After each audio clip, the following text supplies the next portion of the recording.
Well, back home now and to an industry with a dark past, but after 50 years of trying, the first commercial oil shale plant is gearing up to move to commercial production. Oil shale is a sedimentary rock that can be compressed to create an oil for use in aviation and land transport. It could be worth billions of dollars, but a Queensland community devastated by a failed trial of oil shale production is yet to see a good reason for the industry to return. The locals are still dealing with ongoing health issues they believe are related to emissions and odours from the plant.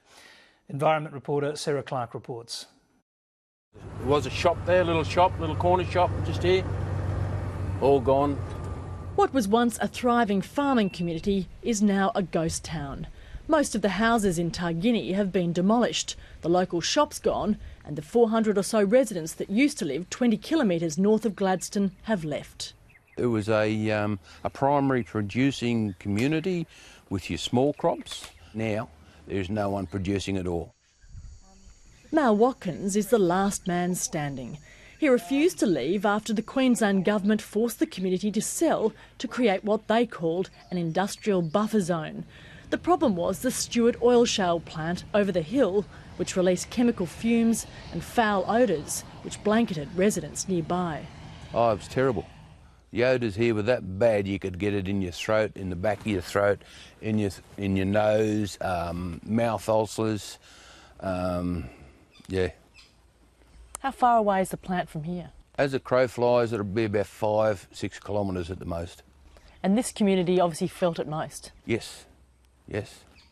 It was that, well, the breeze swung around one day and hit Yarwun, which would be 15, 20 k's from the site, and they had to send all the school kids home. It was that bad in Yarwun, and that's that far away. The oil shale plant was eventually shut down in 2004 after the company, Southern Pacific Petroleum, ran out of money and collapsed. The technology was considered unreliable, energy hungry, and the environmental problems plagued its existence. Almost a decade on, and Mal Watkins says it's left a legacy of ill health. I know of at least half a dozen people in this area who suddenly up and died from cancer for no reason at all. We lost a very, very good friend up the end of the road here. It brings a lump in my throat just to talk about her. You know. More than 1,000 complaints were made about the plant, and while Queensland Health acknowledged it was a public health nuisance and the emissions did impact on air quality, it never declared it a health risk. Nothing was ever resolved. There was nothing that I can remember ever being put in black and white or anything like that. As far as I was concerned, they just shut the world. As far as I know, they just shut the plant and closed it down. But the oil shale industry is about to start again. Queensland has 90% of the nation's known oil shale reserves. In February, the state's government lifted a 20-year moratorium, giving the new trial plant here on the old site the green light to go commercial.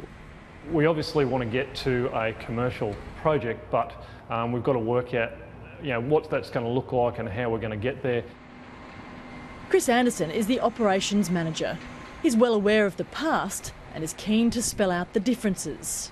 Major differences in the technology. Obviously this plant here is much smaller scale than the old plant. That project, the technology they used was a very large rotating kiln. This process is stationary, it's fully contained, much easier to operate. Emissions are almost negligible from it. To extract the oil from the shale, the rock is dug up, crushed and dried. It's then fed through a vertical funnel where it's heated to 500 degrees Celsius. And the organic matter within the oil shale, known as kerogen, is released in an oil mist, which is converted into a type of crude oil. So far, the plant is producing 40 barrels a day. This site could yield up to 1 billion barrels over the next few decades to fuel aviation and land transport. What we really see is that there's a need for transport fuels in Australia, and our shale resource and our Paraho technology is very well suited to producing high quality transport fuels. The local and state government have embraced the industry's return. They've proven their technology, they've proven that it's friendly to the community and friendly to the environment, and we're comfortable with that. It's a different plant, it's a different technique, it's completely different. There is no comparison between the first and the second. Gladstone is no stranger to controversy. The amount of development here has put this part of the coast under huge amounts of pressure, and it's not slowing down. There are now 3 LNG plants under construction at Curtis Island and another coal terminal being built down the harbour. The oil shale industry will be yet another player in an already busy port. This is the site of the Targinie shops there. Craig Butler was a third-generation farmer in Targinie. He too was forced out by the failings of the last plant. He's hopeful this time the company will get it right. I've been out to the new trial plant or pilot plant that's out there. It has operated, it has produced oil, and to my knowledge there were no emission problems that escaped the boundaries of the plant. So I think it's a totally different scenario now. You've got a different operation, a different style of management out there. There have been no complaints of emissions at the trial stage, but even so, it'll take a lot more to convince those who are still living with the problems of the past. We were told originally that we wouldn't hear them, we wouldn't smell them, we wouldn't even know they were there. Spin doctors. And this mob are the same, exactly the same. Sarah Clark, Lateline.